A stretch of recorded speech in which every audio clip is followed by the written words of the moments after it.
Dun, dun, dun, dun, episode 100. We made it to 100 episodes. All right, I'm bored. Let's get into it. Okay, so I'm trying to like look this up. I should have wrote it down beforehand. I'm trying to look at my summer hits for food so far, which have been peaches, dates, and watermelon. I just am into them. So Yeah. I'm trying to find like a couple benefits to eating them besides just the fact that I love them so much. We went to the grocery store and you said you wanted to get a watermelon, and you sifted through all of the watermelons to find the biggest possible one you could find. I have to stop doing that. I think we have like chest freezers at home. Like I'm like, where is this gonna go? Yeah. The biggest. This is. What about this one? No, that's too small. That will take me only 7 months to eat. I want one that takes me 12 months to eat. Well, and then here's the thing is because I bring it back home and it's so large, then I don't cut it up as quickly because I'm like, where's this going to go? I have to like wait for the fridge to also go down in groceries from what we just bought when I went and bought the watermelon. I have to have that go away so that there's space in the fridge to put it. Yeah, half our fridge is watermelon. It's in the biggest bowl that we own.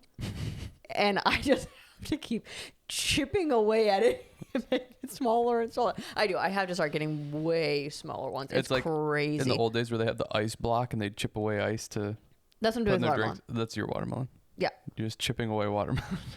And then I cut a very normal sized piece of watermelon the other night, and you're like, whoa, smallest piece you could ever cut.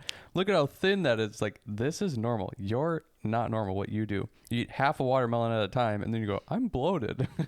No, the bloating yesterday was so not the watermelon. It was, it's also like, hey guys, what will I learn? No. I had like this big of a beet in my salad. I don't think I can do that much. I have to portion that even smaller. It just didn't seem like a lot, so I'm like, well, I'll be fine to have it in my salad. It was too crazy. It was too much. And then I had the magnesium with the water with the creatine, and I think that combo was just too wild. Like I've been dry scooping the magnesium, and that's been doing fine, but putting it in water, I think I had the same effect that you do with pre-workout. Like when you mix it in water, it just affects you differently. Too much water, too much liquid. Yeah, and I also did it on my walk drink.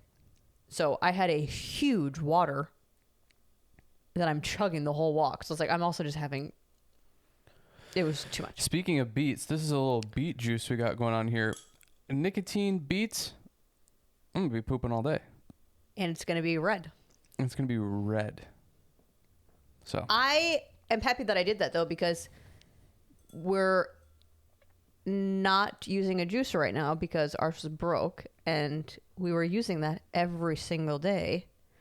I'm noticing I'm missing the, like... I am too. Concentrated. I should look up, and I should look up a freaking industrial one for how much we use it. Yeah, we should just get like a nice one that's nice and good and awesome and wonderful and so special and fun benefits fantastic of dates. And it could be brain support. There are studies suggesting that it reduces inflammation and oxidative stress in the brain. That's cool. Before you continue, whole natural foods is medicine to me. So, everything that you're going to read off of all this stuff, it's like, it should be of no surprise, but it's so surprising. I know. Well, okay, and that's another thing too. The dates that we're drinking, we're drinking? Or not dates, the beets. The dates beets. We haven't been on close. A date in 10 years. I know. Didn't you say that you have never been on an actual date? No. What am I, a loser? No. I go, hey, let's be together. Done. I mean, really, when you think back to like when you're in school, which is the last time either of us have been single. But yeah, I never dated outside of school. That Going is really to how it school goes. was your date. You dated at school. That's how it goes. Yeah, I mean, they just talked about that on We Legion sat of next to each other at Skanks. the library. That's a date. Yeah, on Legion of Skanks. Like, your middle school girlfriend, it's like, you basically just agree to be that person's girlfriend. You just say your boyfriend, girlfriend, but, like, nothing happens with it. Like, maybe you hug after school. And I remember when I was dating someone in middle school, which I obviously will not say who it is, but it was them just like, will you please be my girlfriend? I was like, no, I don't like you. No, I don't have a crush on you. No, I don't like you. And they just persistent. And I was like, fine. Because it actually means nothing. Because it actually means nothing. I just gave in. Well, then I didn't realize that you had to give him a hug at the end of the day. I didn't realize I had to. Like, there's like very specific rules that come. He comes with a contract. He's like, okay, we have to hug after school. I was not excited about that. I was actually more nervous about, like, I was not about the hug after school. I dated this person for a total of a school week.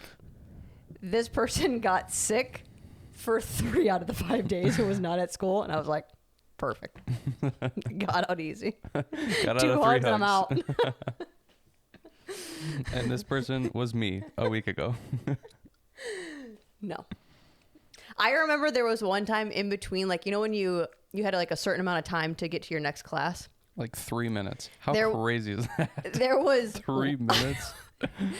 You're sprinting through the school. How can anybody get anything done in 3 minutes? That's fucking crazy.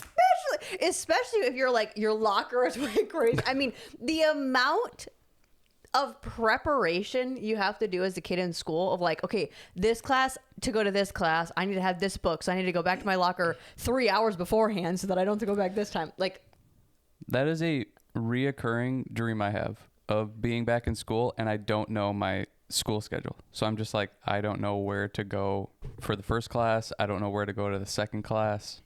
Okay, my dream is similar. It's not that I don't know the schedule. It's I don't know where I'm going at all. It's like I'm in a new building. I don't know what rooms are what. So the dream is just me going into classrooms and sitting there for a couple minutes to just see if it's my class.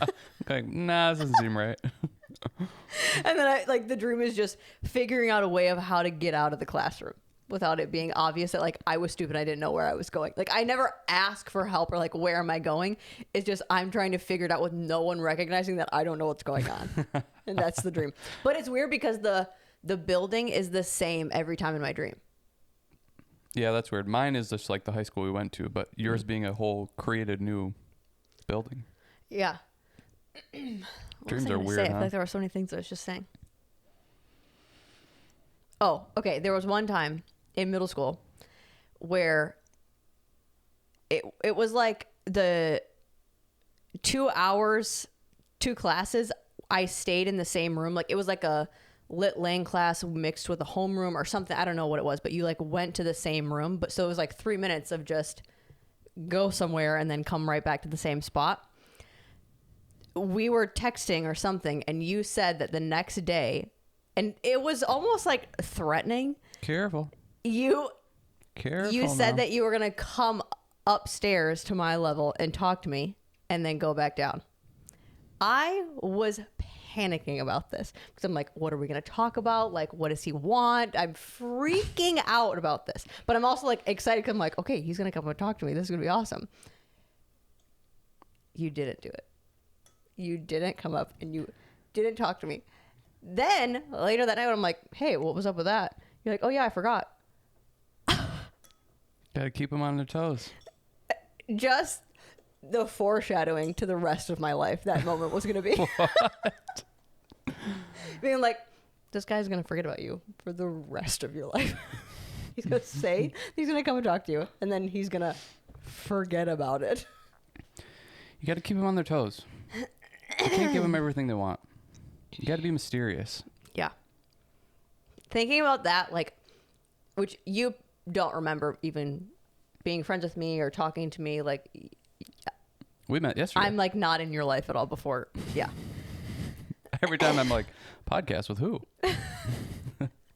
But it's weird to think about like those times in like middle school, which seems so young to me, but that those memories are so ripe. Like it was such a, I don't know. And you're 12 years old. Yeah, even like 12. 13. Yeah. Yeah, 12. Thinking of those times and thinking of our interactions then and how we were and how you were with me, and just to be like, I'm going to marry that person. A 12-year-old boy. Like, just to be, like, if I could go back and be One like, that's forgetting about you. like, just to go back to those interactions and to be like, those people are going to get married and have kids together. That, so weird. Benefits of watermelon: hydrating, rich in antioxidants, vitamin C. I don't know. Lysopene. I don't know. Beta carotene, which helps combat oxidative stress. This oxidative stress I'm on with between the watermelon and the dates. With the hydrating, okay, yeah, 90% water, blah, blah, blah. Supports heart health with the lipocene, and the citrulline may reduce blood pressure and improve blood flow. Muscle recovery. The amino acid citrulline can help reduce muscle soreness, making watermelon juice popular with athletes. Skin and hair benefits. Vitamin A and vitamin C content supports collagen production and skin cell repair. Awesome. Peaches, rich in vitamins, sources of vitamin A and vitamin C, which support immune function, skin, and vision. Contains a lot of fiber for digestive health. Yeah. Dang. That's awesome. So that's my summer lineup. Fruits are cool. Peaches, dates, watermelon. They're so colorful. The color schemes go together. They're very vibrant, rich in flavor. They're good snacky foods too. Like one is very juicy. So I feel like in the summertime, the heat, I like the watermelon because of how just hydrating it obviously feels because of how watery it is. Peaches, love them because you can take them with you. Yeah. And they're not really going to squish that much. And then dates are quick, like little bite-sized snacks. Yeah, you got to be day. careful with those. Yeah, because they are very carb. They got a lot of sugar in them. Yeah. Cool. Nice. What was this Huberman thing that you mentioned to me? Oh. Actually, first, before we get into the Huberman thing. Okay. You're going to hate this conversation, but Let's I was hate it. thinking about it. Hey, let's hate it. It kind of, and the reason I'm bringing it up now is because it kind of goes along with what we're talking about, what I'm talking about of relationship stuff, is I was thinking about how people talk about like when you first start being with someone and they try a little bit more, or they care about their appearance and they try to look good and blah, blah, blah. And then once you're together for a long time, they just stop doing that. One, just what's your thoughts on that? And two, I was thinking about this as we were walking out of the gym, and it's like, I always talk about your outfits and just how you look, and you're just like, don't care, which I personally like from the public standpoint because there's zero threats. Like, you're just like, I'm just rolling to whatever I want to do. I'm not trying to impress anybody. I'm just being me, which I like that. But if you never start, like, is it almost better to start not trying or to start trying and then fade out?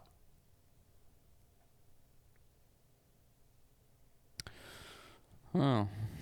Because, I don't know. like, Better in what way? What do you mean better? like, is it less? Do you think it's positive to put effort in and to try to attract someone in if you know, like, this isn't something that I'm going to maintain? Do you think, so that's one question. Or do you think you should maintain it? That's two. Or three, should you not try it all in the beginning because then there's not any switch at all? Like, the standard starts low. I don't know. It worked out for me. Well, what version did you do? Probably the last one. I mean, there was times where I was definitely trying, but... It wasn't intentional, but yes, you were definitely trying. What do you mean intentional?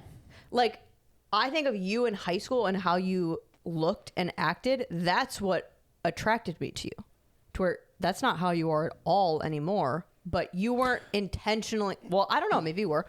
I don't think you were intentionally going, I'm going to dress and look and act this way for girls to notice me. Maybe you were. Well, okay, so you're talking the whole shebang, not just how you dress. So I thought you were just talking about how you dress. Well, it's more like your whole, like your package. Like, how do you dress? How do you look? How, like, what do you put in? What effort do you put in to change you? Like, it's in the same thing of like being super, like for a guy, like being super nice. And because this is what made me think about it. One, when we talk about your outfits, and two, I saw a guy at the gym open the door for his girlfriend to get into the car. And I'm like, okay, now throw kids into that scenario. He's not going around and doing that anymore. So then there's that thing that stops and you're noticing it versus maybe you just don't do that from the jump. Yeah. To where I think it's actions. I think it's your actions, your behaviors, and it's what you put into your appearance and your efforts. Yeah, this is a tough conversation, or a lengthy one, because Thank God it's a podcast. I think if you never really do anything, you'll probably, I would assume you're going to attract somebody still, because they're just going to like whatever you're doing, or maybe they can look past whatever it is that you're doing. Like if you're not dressing that great, or you look like a schlub, they're maybe like, yeah, I don't really care about that. They're nice to me and they do this other stuff. So there's so many different sections that it's like who fits compatibility wise. But to start doing something and then to end it, yeah, there's probably a lot of issues that come with that, because it's just, they used to do this. They used to open the door for me and now they don't. So now don't feel as taken care of, I guess. But then it's like, is there a bigger picture thing here now though? Or did you even really care about that in the first place? So it's like, it's also both sides of, is opening the door really a make or break thing, and really that big of a thing that makes you feel like you're taken care of? But now you have kids, and now you're both putting kids in the car seats and all that kind of stuff. That's like, there's something more important going on. I don't need to do that, or I, on the receiving end, don't need to feel like this is them taking care of me. They're taking care of our kids too. So I don't know. There's a lot of, and there's just so many different things. Like for specific people, they're going to like opening the door. Other people couldn't care less about it.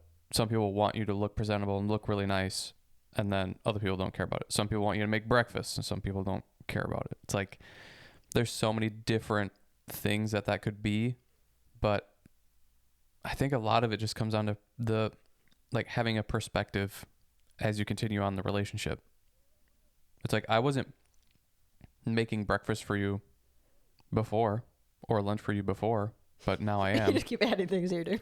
And, I wasn't doing that every single day or consistently before, to where now that's just more so in our schedule, to where, okay, I'm doing that, but then are you upset because, or not upset, but like you're noticing, oh, he doesn't do this other thing for me anymore. It's like, yeah, well, it got replaced with something else, but do you care about it? I don't know. I come from the standpoint of like, who gives a shit about any of it? Just like, do your thing. Like, why is opening a door such a big deal? I understand that you maybe don't feel taken care of then, or you don't feel wanted, or whatever the things might be. But it's just like, that's just such an emotional roller coaster to be on all the time. You could just choose to not be in that all the time. Yeah, I don't have a concrete opinion or thought on this. So that's why I was like, oh, let me just bring this up, because I don't really know. I think with a lot of those behaviors, the silly beginning of a relationship behaviors that like we didn't even do. So that's where I'm like, oh, this is so weird. Like I don't know how I would have even responded to that to begin with, but there hasn't been a lot of things that have stopped. It's been more an increase of we're paying attention to each other more and caring about each other more and trying to find ways that are supportive of each other versus selfishly, to where maybe that was just our experience, is like we started more selfish and got less selfish. Yeah. To where I think some people put on this facade that they're trying to care about the other person, but then they're not caring about the bigger picture items. But are those just things that we jointly do not care about? That like, would it bother you? Because I think this is something that is brought up a lot between marriages, is what things have adjusted that you're not now putting an effort towards, which then shows you're not putting effort towards the success of your relationship or your marriage. That it's a silly example of opening the car, because we obviously feel like that's so stupid and doesn't matter. But like, what if I just stopped caring about health and fitness? Yeah. Like, what does that mean to my efforts towards you, towards our future family? Like, what does that change in my personality and how I live life? Because that's something that I think like I maintain and I try to focus on, not only for the sake of me, but for the sake of us. Well, I think that there's the chivalrous things, whatever that word is. And then there's the stuff that is the bigger picture, more important, matters more. It's like, I would rather you be healthy and have that sort of focus and paying attention to that over you making me dinner every night, or you doing whatever else. That's the only thing I do. whatever like normal, I don't know, girl things, I guess, that you do that probably I don't even notice or think of or whatever. And same in reverse. It's like, I think you would rather me have more attention and focus to health and just like being nice and that sort of stuff over he opens the door for me. He, pulls my chair out so I can sit down and then pushes my chair in, like that sort of stuff. It's like, right. Those are all little things to where it's like, if I'm doing that, but then the way that I talk to you is super condescending all the time, and I'm embarrassing you in front of people all the time, and like being shitty that way, what the hell is opening a door for you do? Right. Like that seems so minuscule compared to the other actions that actually add up and mean something. That's where like I go back to the clothes thing. I'm like, who cares? I'm wearing clothes and walking around. It's like, that has nothing to do with, am I being nice to you? Am I somebody good to be around? Like, am I being respectful? All that kind of stuff. It's like, there's plenty of guys in the gym that have the coolest freaking outfits, the sweet shoes. They look presentable. They shower before they go to the gym. They put their cool necklaces and earrings on and all that shit. And then they're the assholes that are grunting and being annoying and being shitty and not putting their weights back and doing all that stuff. It's like, I don't give a flying fuck how presentable you are. Like, you're being a douche in here. Yeah. And then you watch them interact with girls too, and it's like, it's the same thing. It's like, you may look good or cool, but that's all you got. You're terrible to be around. Yeah, that's all you got. And it's like, what's more important? But then like, he'll open a door for you. Like, right. Okay, cool. You open a door, but you can't. It's like, bring up something difficult to that guy. Yeah. He's going to go, this doesn't matter. Well, he's like, not try gonna to talk know about something hard and communicate with that guy. Yeah. It's just not going to happen.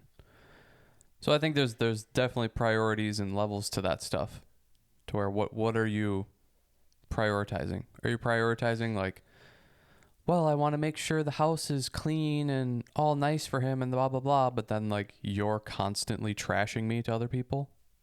It's like, oh, sure. I'd rather you not trash me and the house be dirty.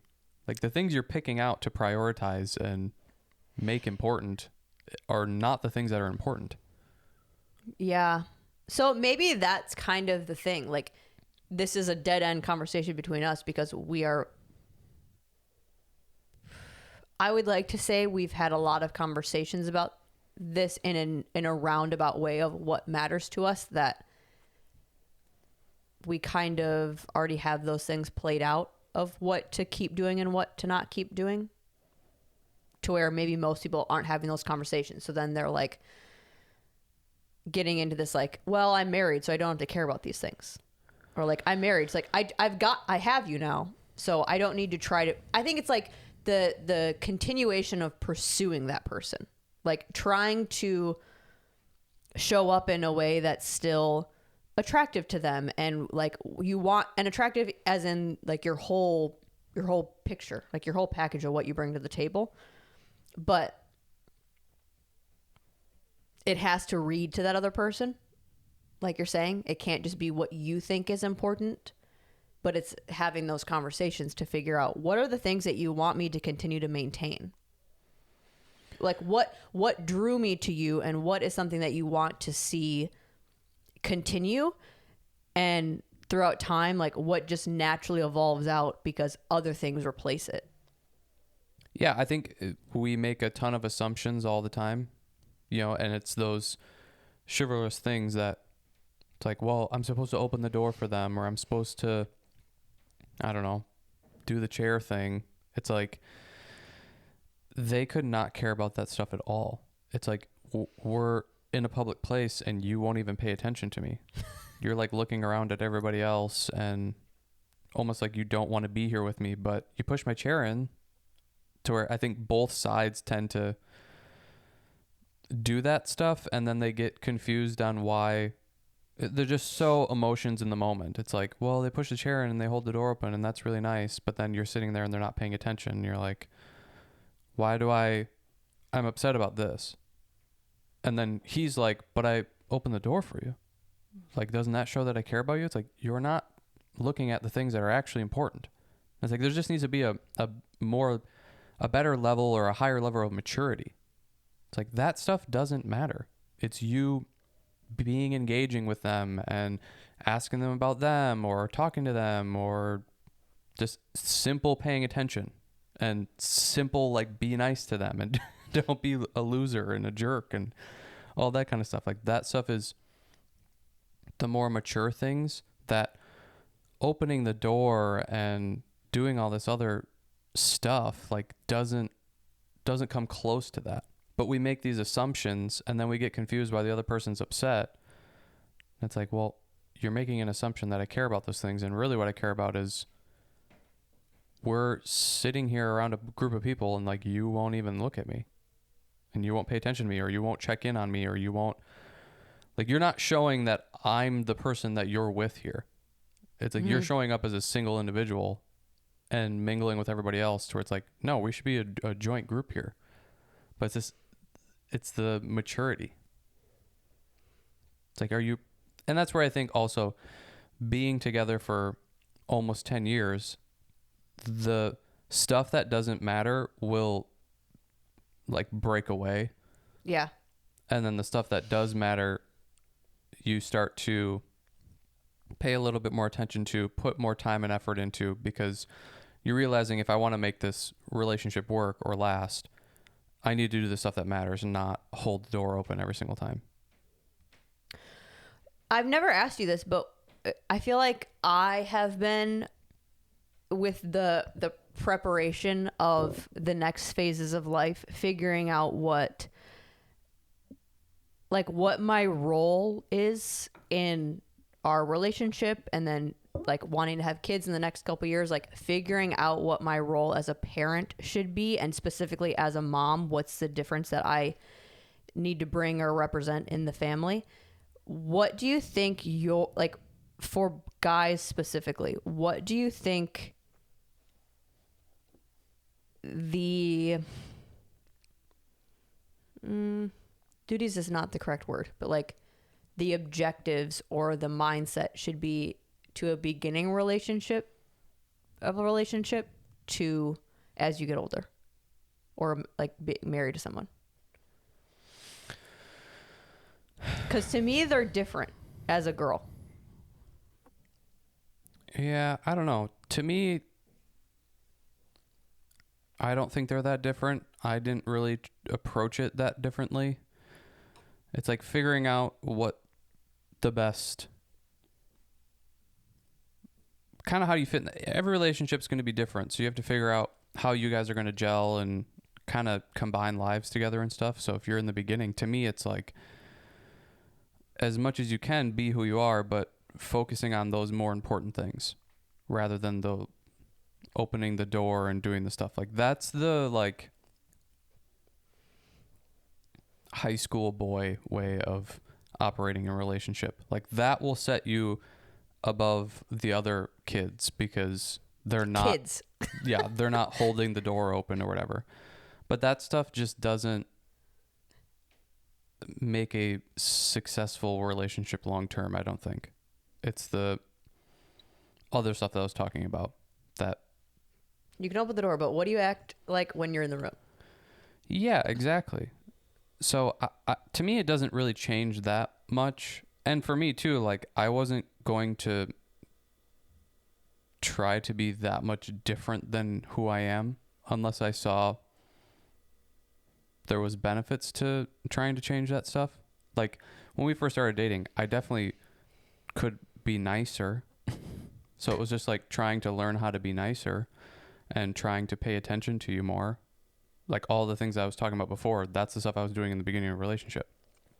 To where you start to do those more important things, the relationship gets stronger and you build more trust in each other and all that kind of stuff. So if you already have that kind of figured out, now it's just trying to find somebody that matches with the same type of values or the same type of like ideology around that.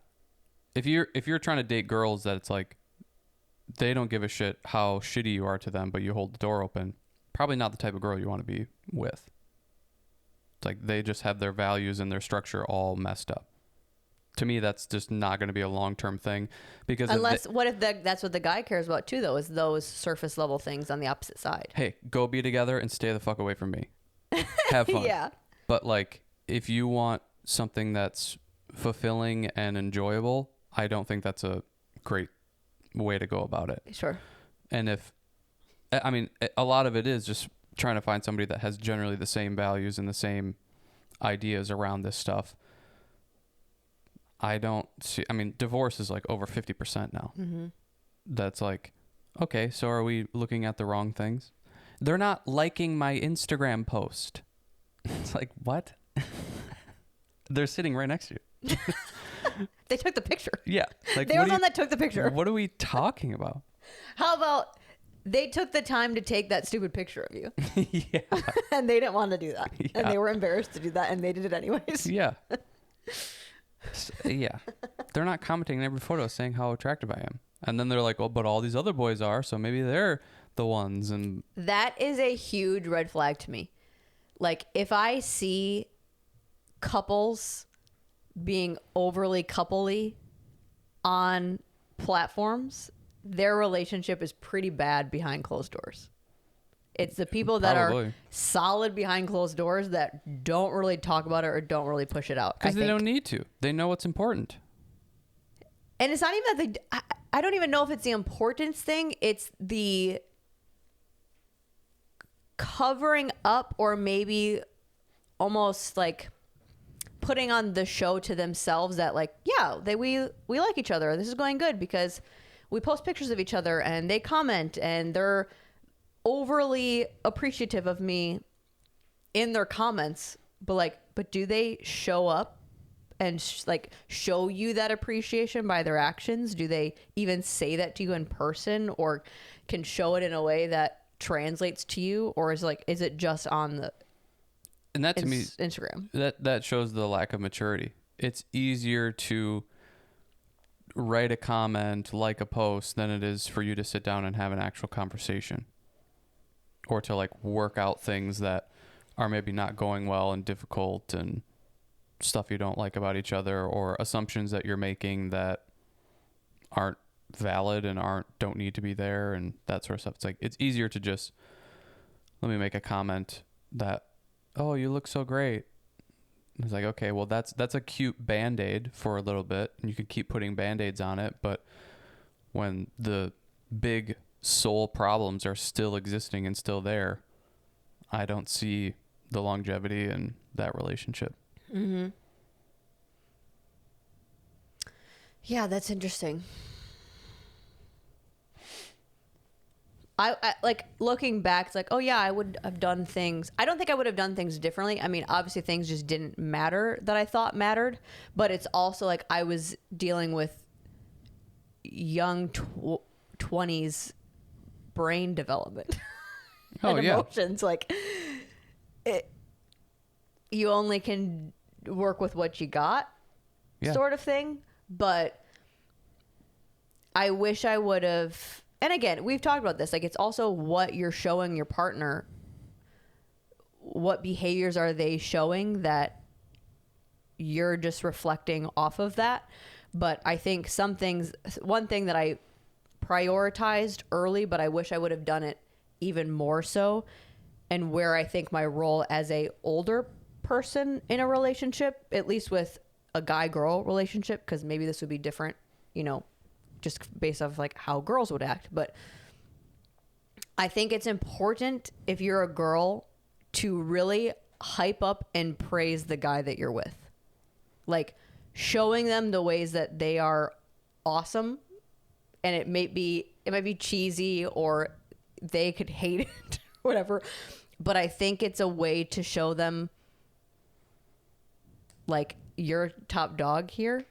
In a way, because I think especially nowadays where girls are more, we're going to be confident and we're going to be the ones that can handle the shit. And a lot of the times they are the ones that can handle it. And we're maybe not in need of guys as much as olden days, but to still show that you bring so much value and things that we can't do, that to show appreciation for that and to like hype up the guy and in ways that are purposeful to them. Well, I think there's truth to that. I think most guys just want to be thought of as the best, and that we can handle all the stuff.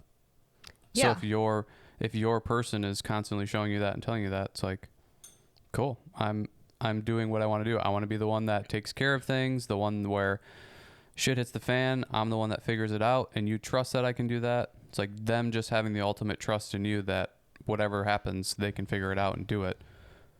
That's, I think, a big part of what guys want a lot of the time. Just like they want, like kind of like what you said, they want to be the top dog. They want to be the person that is, you know, the old school man of the family. Mm-hmm. The one that they take care of all the stuff.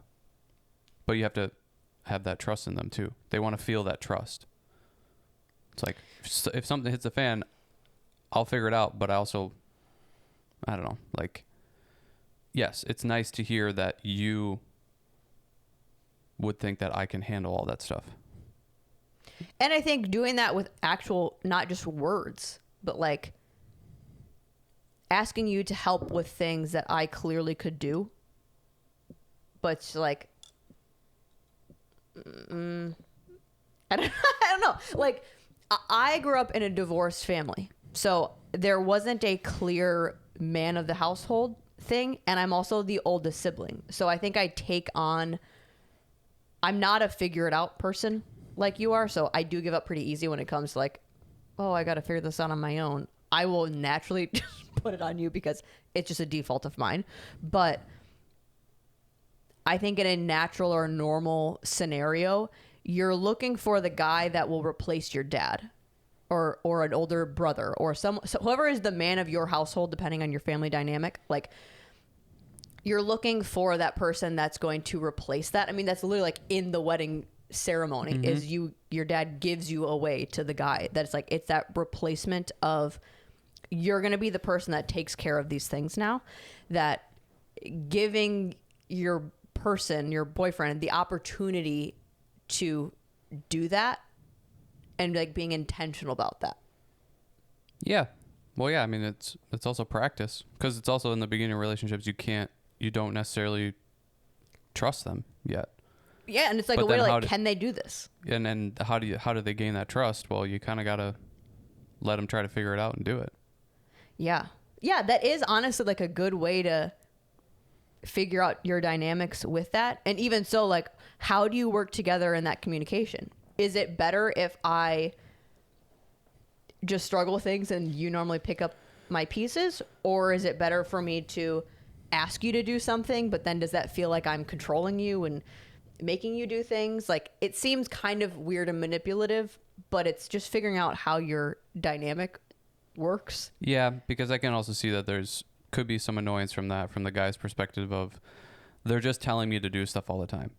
Like that's not empowering, I guess, or that's not making them feel like, oh, I'm taking care of them, I'm doing stuff for them.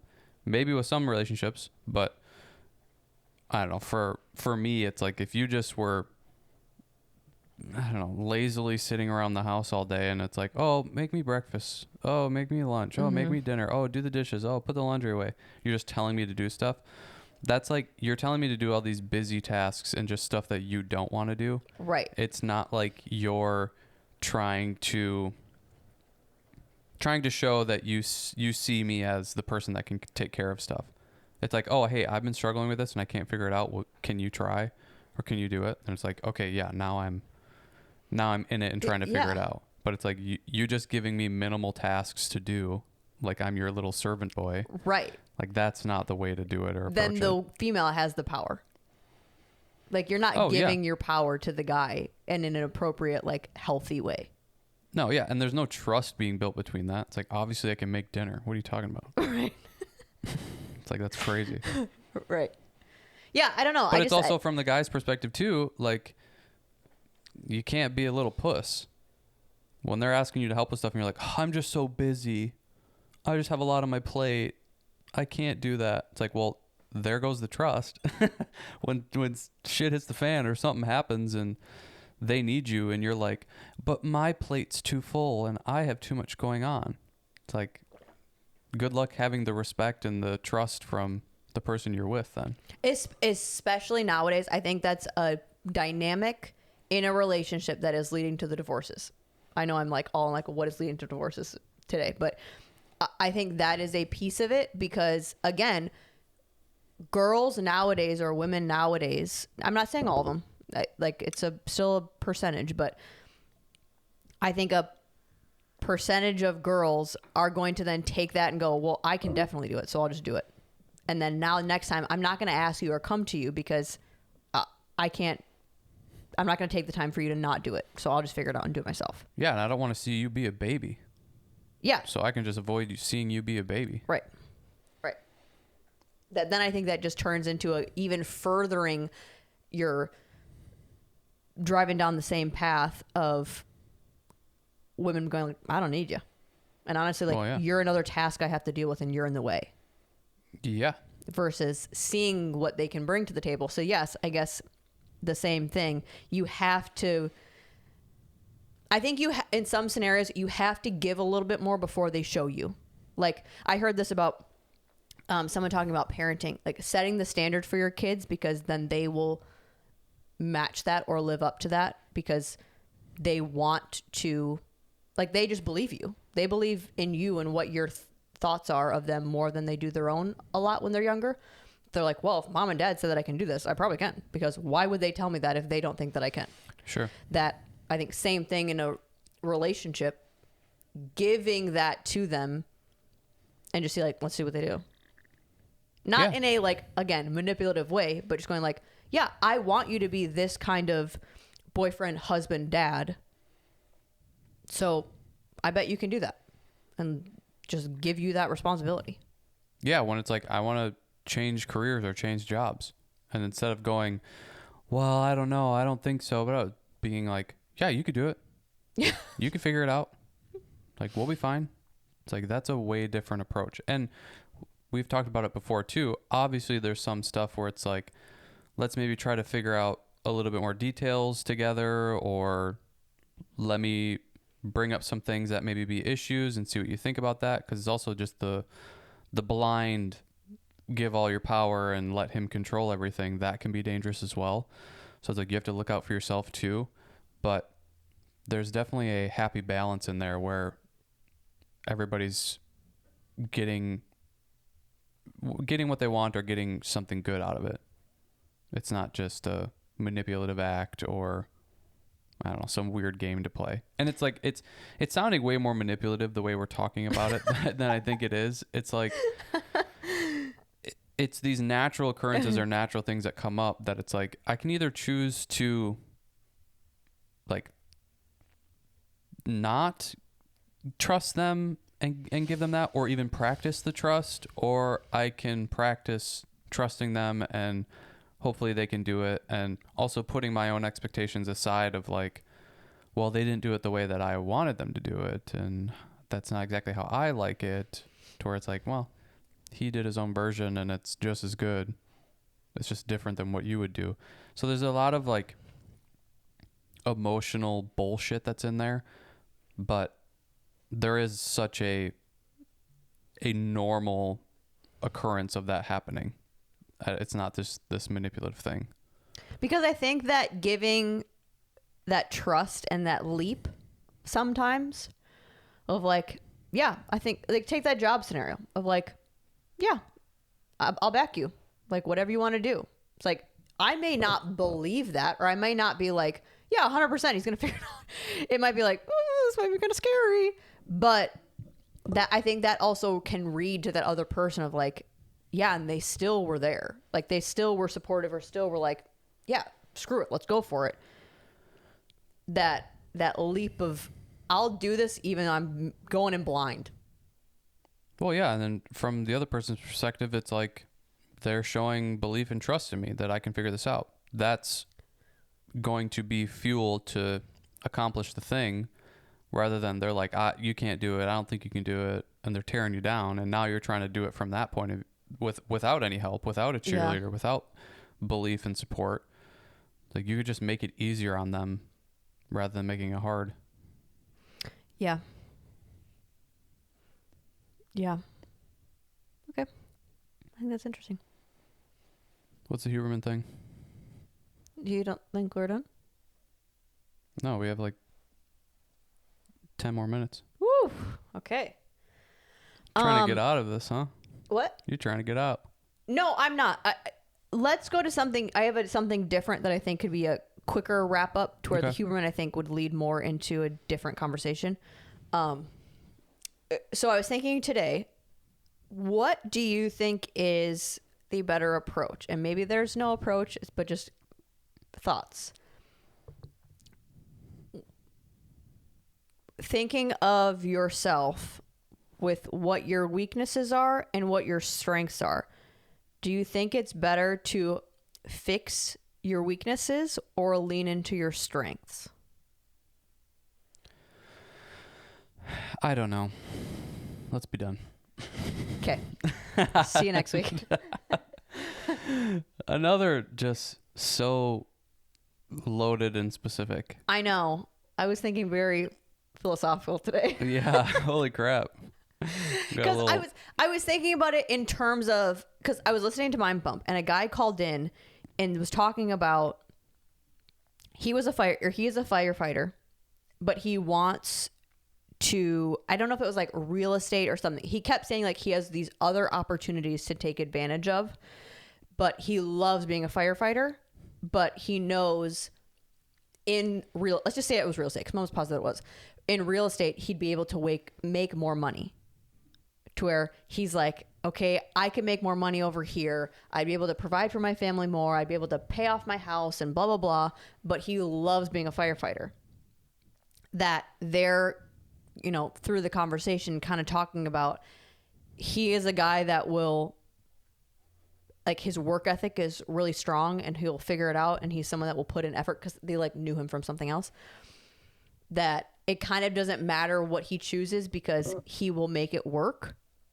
That I'm like, oh man, that's a cool strength. I don't have that strength. Like, because Adam was talking about, I'm not the smartest one. I'm not the one that's gonna, have all these accolades, or I'm not blah, blah, blah, but I will outwork everyone. I'm not the most talented or the smartest, but I will outwork everybody. So he can just lean into that versus are there things that you can do to get better at your weaknesses? Because I have a decent work ethic, but I wouldn't say I'm going to outwork everyone. I am kind of middle of the road in a lot of those things. But there are certain things where I'm pretty good at, but should I work on the other things more or just lean into what I'm really good at? I mean, I think you're crazy to think that you don't have a top tier work ethic. I think I have a good work ethic, but I don't think I'm like going to outwork anybody in the room like I used to. Yeah, I mean, sure, but probably everybody but one. You know, like you do that is a strength of yours. So I guess first thing, talk to somebody else to figure out what your strengths and weaknesses are, because you clearly don't know them. Okay, so okay. You have to even know what they are. Okay. And talking to other people is probably the way to go about it. Interesting. Because like Interesting. you're crazy for thinking that that isn't a strength of yours. It's so situation dependent to me. On working on the strengths of the weaknesses, and really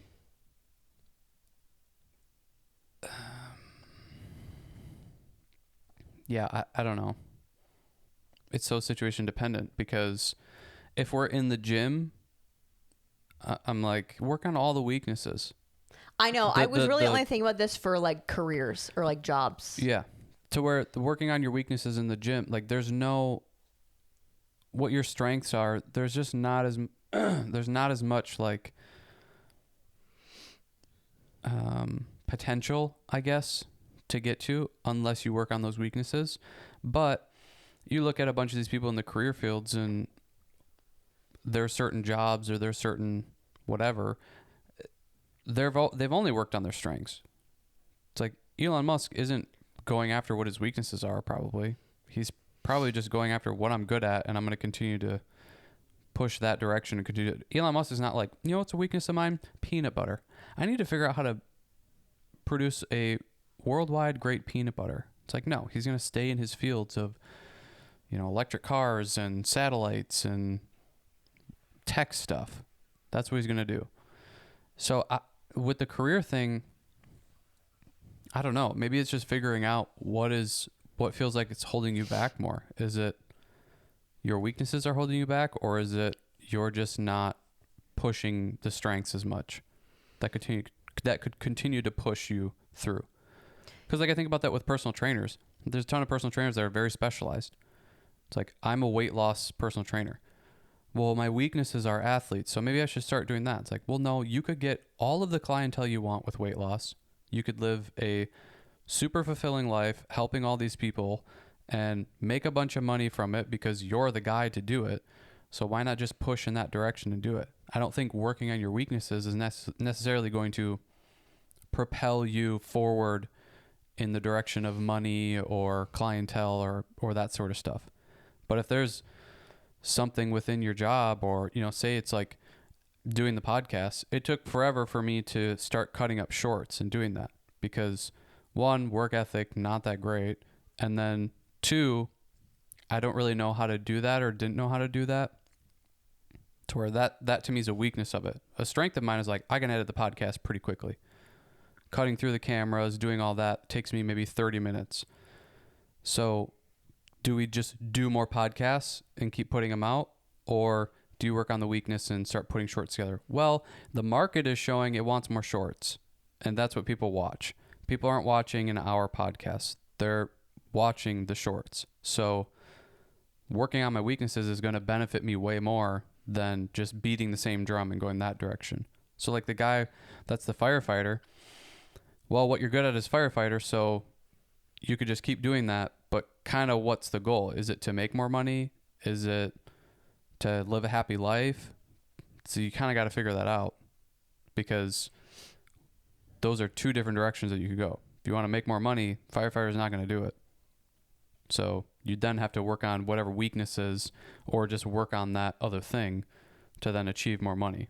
But if it's you want to live a happier life, that's a risk that you don't know if real estate's going to make you happy as much as happy as firefighter is, because maybe you have a great schedule, You've got a wife and kids. They are all working around that schedule. Everything's perfect. You're going to upend all that just to make more money to where you could maybe not care about that. So it's like you kind of got to figure out, for one, what your strengths and weaknesses even are, because you might be delusional to what they are. But then what's the actual goal? That's where, again, I think I'm in my brain a lot lately of younger me right now, or younger me, older me. What do I want to have it be? And I think I'm career-wise, I'm figuring out more what my strengths and weaknesses are, that they're becoming more apparent to me, that my usual protocol is, well, just get bad at the stuff that you're bad at, because then you'll have more tools in your tool belt. To where now I am seeing, let's say in my span of my day or my week, or like how much time I am spending on getting better at my weaknesses, that is taking time away from me pushing forward in my strengths. Like now it is taking away from it because I'm just trying to shore up all the cracks, versus just like, that doesn't matter. Let's get good and even better at the things that I could be getting better. It's like, okay, so like, say work ethic is a strength of mine. I could be fixing all this crap, or I could be going, okay, I know that I can work hard, so I know I could take on a new project, or I could get better at scheduling my day so it's more efficient and it's more jam-packed, and I figure out how I work best in that way. That is all stuff that I'm not doing because I'm trying to shore up my weaknesses. Yeah. That I was just curious what your thought was, because I was like, that is something that has switched for me. And maybe that's just an age thing of like, but maybe you could get better at this, to where I've had a little bit of time of like, I'm just probably not going to get like, that's not where I shine. Well, and I think going with what you're good at, that is probably going to have more benefits that come sooner to you than working on all your weaknesses and then going for that. Like, you know, what your strengths of work ethic, and I think you have a real knack for like the kids stuff. It's like, just push the kids stuff and have your work ethic be all towards that thing. I think that will take you a lot farther, a lot quicker. And then as you get deeper into it, where you've made a career out of it, you're making all of your money from that, you're making a good amount of money from that, then you could probably start to see and look at, okay, what am I not good at with this? Maybe it's just like marketing, or getting my stuff out there, or it's this certain class I'm not good at, or like I can only teach this type of thing. So how do I broaden that horizon a little bit? I have to step outside my comfort zone and start doing things that I maybe don't feel that great at. But that all can come later, when you've actually established and built like a foundation and something that you can always kind of fall back on. To where like the guy with the firefighter in the real estate, he doesn't have to go to work being a firefighter and go like, what are my weaknesses and what do I need to do? Like, he's probably very confident in what he's doing, and he's gotten to that point because he's just continued to work at it, and it's a strength now. Maybe it was naturally a strength to him, but then, okay, if I want to progress to something else or outside of this, now I can pay attention to what my weaknesses are and maybe shore those up or fix those things. But I think especially in a space now where more and more people are trying to create their own things, they're trying to have their own business or create their own content or do whatever. I don't know. To me, I'm like, do what you're good at and build that thing first, and then you can start to branch outside of it. Because if you just are doing all the stuff that you're not good at, well, heads up, you're not good at it. So you're probably not going to get notoriety for it. You're probably not going to get seen for it. You're not going to get paid for it. To where the things that you would get all that from is the stuff that you're already good at. To where you, especially in this world, we need to make money and survive and do all that stuff, especially if you want to get married, have kids, you know, have a decent place to live, have a reliable vehicle, like all of that stuff, have all your 14 subscriptions. Like, you need to make money. So how are you going to do that? The quickest, it's probably by what you're good at. And then all the weaknesses can come later, and strengthening those. And you'll probably find those along that journey too. But I don't know. It's like, I'm good at the athlete stuff. So that's probably where I should be. And then if it comes to other sections of health, or, you know, say with doing the podcast, like what we talk about, what do we feel like our strengths are with it? We should probably do those things and talk about those things rather than let's talk about politics. It's like, I don't fucking know. Sure, the market wants to see people talking about politics 24/7, but we're not going to be very good at that. So then even trying to break into that, it's probably not going to go well because we don't know what we're talking about. Well, and then you're not branching into a market that's untapped. Like, thinking of like for me with the kid stuff, or like in the dance world, or with training, like, what is the white space? What is the plain white piece of paper space? Like, what is an area that is not seen, not popular, maybe completely untapped, and then find a way to be the pioneer of that, or even just dabble into that, because there could be some novelty in that space that you could provide. Like, that's what I think of you in the dance industry. Like, it's so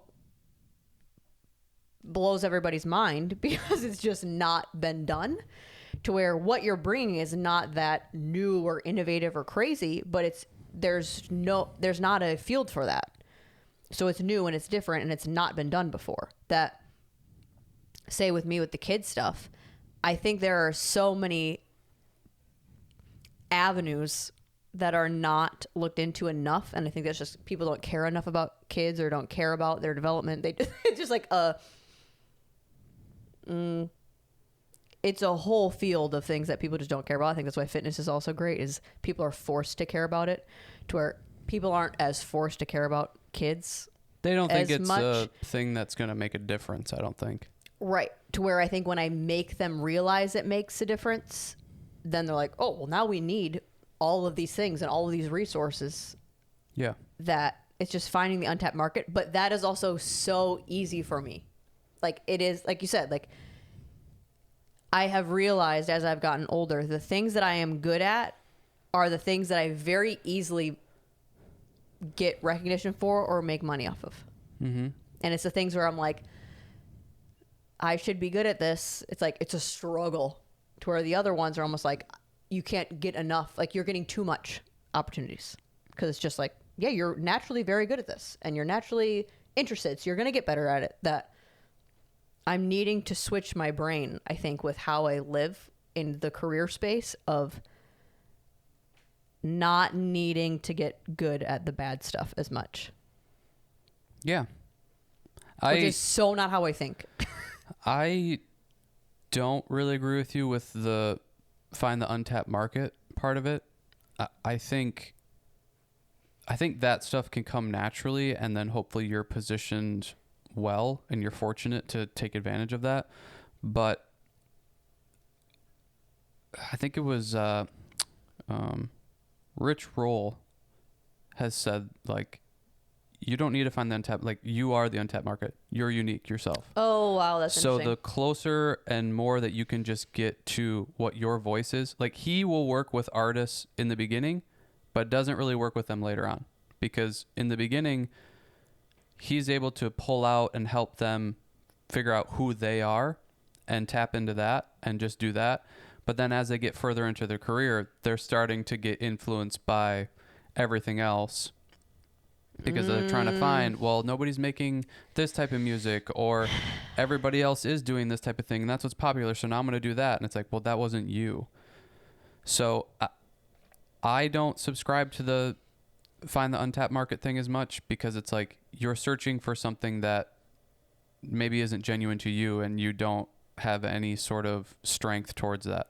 It's like, what your strength is whatever it is to you, and do that. If it's another podcast about health and fitness, you might have the a great voice for it because of who you are and your experiences and your uniqueness with that.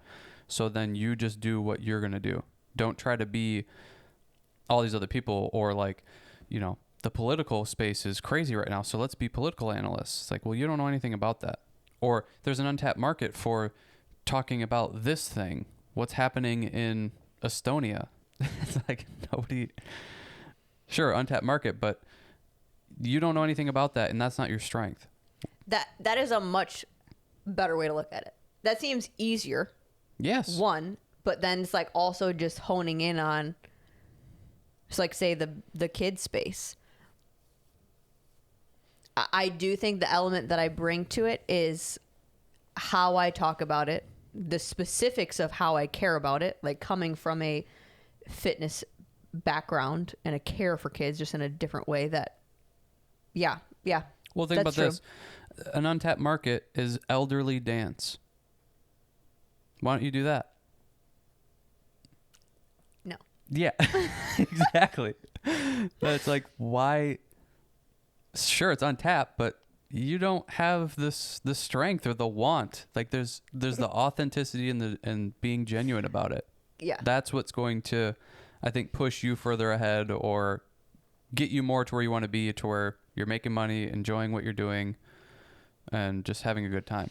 And for a lot of people, it's like, I don't have any of that stuff. I just go to work and do my job and whatever. Yeah, then do that. Yeah. And what other stuff you can do is probably more important anyway. Like raise your kids really well or have good relationships with everybody else. It's like you can just go to your job and clock in, clock out. It's like not everybody is going to or supposed to like their job. Yeah. Yeah. Hopefully you can suck it up and do it, and it's not taking life away from you, but it doesn't have to be something that you're in love with. But it's like you probably, where you're probably going to do the best and get the most progression and maybe make more money is something that is a strength of yours and you're already naturally good at.